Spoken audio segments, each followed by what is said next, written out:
Assalamualaikum warahmatullahi wabarakatuh. Terima kasih kepada Ibu Fitri Mafira SHMH selaku pengampu mata kuliah peradilan Islam yang telah memberikan kami ujian akhir semester. Di sini kami dari kelompok 1 ingin mempraktikkan penyelesaian sengketa KDRT secara musyawarah dengan memakai syariat Islam. Assalamualaikum warahmatullahi wabarakatuh. Waalaikumsalam. Selamat sore semua. Terima kasih telah hadir dalam musyawarah ini. Kita berkumpul di sini untuk membahas masalah serius yang berkaitan dengan dugaan kekerasan dalam rumah tangga atau disebut KDRT yang dialami oleh ibu yang bernama Cantika. Mari kita dengarkan semua pihak adil dan penuh rasa hormat. Pertama-tama saya ingin dengar dari istri yang bernama Ibu Cantika. Silakan Ibu. Waalaikumsalam. Terima kasih Pak Kades. Saya ingin menceritakan apa yang terjadi. Selama beberapa bulan, suami saya sering marah dan melakukan kekerasan fisik terhadap saya. Saya merasa tertekan dan tidak aman di rumah, Pak. Saya sudah berusaha berbicara baik-baik, tetapi tidak ada perubahan. Saya berharap ada solusi untuk masalah ini agar saya dan anak-anak saya bisa merasa aman. Terima kasih Ibu atas keberanian Anda untuk berbicara. Kami semua di sini untuk membantu sekarang. Mari kita dengarkan dari Bapak Ismail. Silakan Bapak. Terima kasih Pak Kades. Saya di sini kan menjelaskan saya tidak bermaksud untuk menyakiti istri saya di sini. Saya seperti ini karena tekanan finansial dan juga karena ada tekanan pekerjaan. Saya menyesal apa yang telah saya lakukan terhadap istri saya dan saya akan berjanji untuk memperbaiki depannya dan membuat hidup lebih baik. Sedikit menyampaikan kepada Bapak Ibu, dalam Islam seharusnya keluarga itu menjadi tempat yang aman bagi suami dan istri.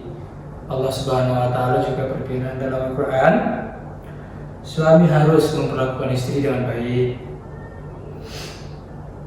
Kekerasan tidak dibenarkan. Saya mengajak Bapak untuk introspeksi dan mencari cara untuk mengatasi masalah ini tanpa kekerasan. Apakah Bapak bersedia untuk mengikuti konseling dari saya? Saya bersedia Pak.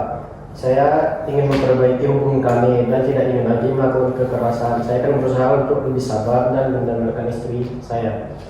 Baik, itu langkah yang baik. Namun kita juga perlu memastikan bahwa Ibu Cantika merasa aman. Apakah ada langkah-langkah yang bisa diambil untuk melindungi Ibu selama proses ini? Saya ingin menambahkan, Pak, saya adalah tetangga mereka dan sering mendengar pertengkaran. Saya juga sering melihat Bapak Ismail marah dan berteriak. Ibu Cantika juga sering terlihat sedih dan tertekan. Saya khawatir jika situasi ini dibiarkan akan semakin buruk. Terima kasih saksi atas informasi yang Anda berikan. Ini sangat penting untuk dipertimbangkan. Ibu Cantika, apakah Anda merasa aman dari rumah yang sama dengan suami Anda saat ini? Saya merasa takut, Pak. Saya tidak ingin tinggal di rumah yang sama jika suami saya tidak bisa mengendalikan emosinya. Saya khawatir akan keselamatan saya dan anak-anak saya, Pak. Dalam hal ini, mungkin kita perlu mempertimbangkan untuk memberikan ibu tempat tinggal sementara sampai situasi ini membaik. Apakah ada keluarga atau tempat yang bisa ibu tinggal di sementara waktu? Saya bisa tinggal di rumah orang tua saya saja, Pak. Itu akan membuat saya merasa lebih nyaman dan aman. Baiklah, itu menjadi solusi untuk sementara. Kita akan membuat kesepakatan bahwa Bapak Ismail akan mengikuti konseling dan berusaha untuk tidak mengulangi kekerasan. Apakah Bapak setuju dengan kesepakatan ini? Saya setuju Pak. Saya akan berusaha sebaik mungkin untuk berubah dan tidak mengulangi kesalahan yang sama demi keluarga saya yang sedang tidak baik saja ini dan akan memperbaiki. Baik, kita juga perlu menjadwalkan pertemuan lanjutan untuk mengevaluasi perkembangan situasi ini. Mari kita tentukan waktu untuk pertemuan berikutnya. Baik, kita akan bertemu lagi dalam 2 minggu. Saya harap semua pihak dapat berkomitmen untuk menyelesaikan masalah ini dengan baik. Semoga Allah memberikan petunjuk dan kekuatan kepada kita semua untuk menyelesaikan masalah ini dengan cara yang baik. Terima kasih, Pak. Terima kasih, Bu. Terima kasih Pak. Bu.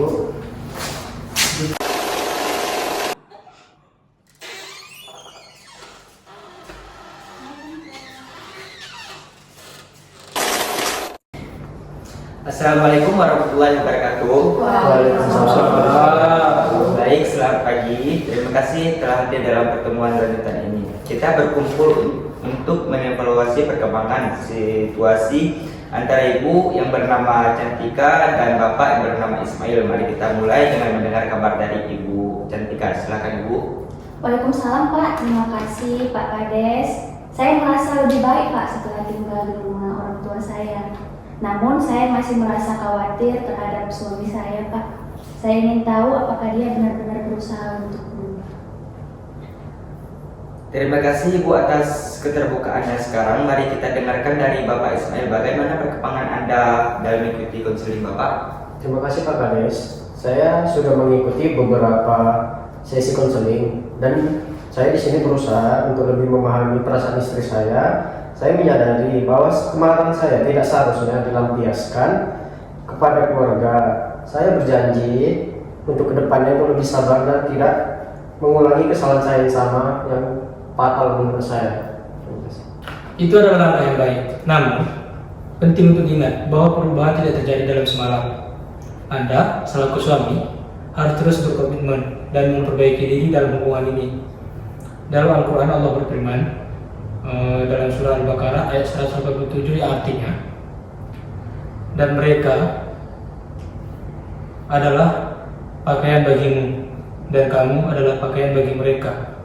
Ini menunjukkan betapa pentingnya saling melindungi dan menghormati dalam sebuah hubungan. Saya mengerti Pak. Saya ingin menjadi suami yang lebih baik dan melindungi istri saya dan juga keluarga saya untuk kedepannya. Bagaimana dengan ibu? Apakah ingin berdamai dan menerima kesepakatan kedua dari bapak? Bismillahirrahmanirrahim. Setelah melalui musyawarah ini, hati saya sudah mantap untuk memaafkan suami saya dan mau berdamai. Alhamdulillah, kita bersyukur atas keputusan dari Ibu Cantika. Namun kita juga perlu memastikan bahwa Ibu Cantika merasa aman dan nyaman. Dalam surah An-Nisa Allah berfirman pada ayat 19, hai orang-orang yang beriman, tidak halal bagi kamu mewarisi wanita dengan paksa. Ini mengingatkan kita bahwa setiap wanita berhak untuk diperlakukan dengan hormat dan tidak boleh ada kekerasan dalam rumah tangga.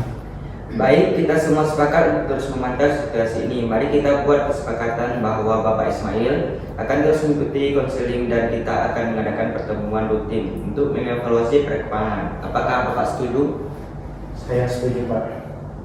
Baiklah, sedikit nasihat dari saya untuk anak kami Ismail. Jadilah suami yang meniru baginda Rasulullah yang tidak pernah kasar kepada istri. Istri adalah tulang rusuk. Tulang itu tidak lurus dan perlu kelembutan untuk merawatnya. Jika tidak, dia akan patah.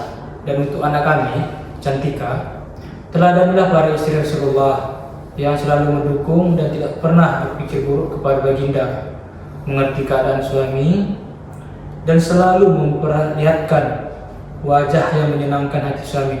Ya anak Cantika? Iya Pak. Dan yang seperti kita ketahui bersama bahwa permasalahan dalam berumah tangga adalah hal yang wajar. Kita hanya perlu agar lebih bersabar dalam menjalaninya dan mendukung satu sama lain. Untuk Ismail, lakukan proses permintaan maaf kepada Cantika sebagai bukti bahwa kasus ini benar-benar diputuskan melalui jalur perdamaian. Maafkan saya ya Bu, saya janji kedepannya tidak akan mengulangi kesalahan saya lagi dan saya akan berusaha menjadi suami yang baik untuk rumah tangga kita bersama. Ya, saya menerima maafmu dan saya juga meminta maaf kepadamu atas semua kesalahan saya.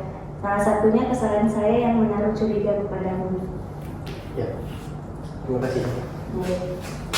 Alhamdulillah, jadi karena kasus ini sudah selesai dan ketua belah pihak setuju untuk berdamai, maka penyelesaian sengketa kekerasan dalam rumah tangga antara anak kita Bapak Ismail dan Ibu Cantika pun kita tutup dengan Sadaqallahul Azim.